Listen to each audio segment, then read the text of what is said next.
আসসালামু আলাইকুম। আশা করি সবাই ভালো আছেন। আলহামদুলিল্লাহ। এটা হচ্ছে সৌদি আরবের সালাদ। দেখেন কত সুন্দর, বিভিন্ন ধরনের আছে। কেচাপ, জৈতন, চিজ, তারপর একটা সস আছে, আর এদিকে আছে শসা আছে, আপনার অনেক ধরনের ঘাস পাতা, কেপস কি বলে বাংলাদেশে লটাস পাতা নাকি, অনেক ধরনের আইটেম আছে। এগুলো কিন্তু চিজ, সাদাগুলো, আর এটা হচ্ছে জৈতন।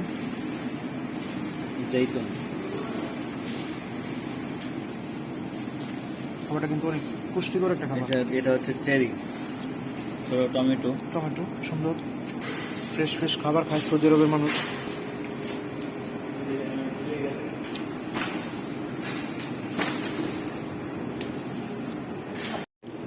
এটা হচ্ছে আর একটা লেবনা, কিছু বাদাম আছে, কাজু বাদাম, আর আনার আছে।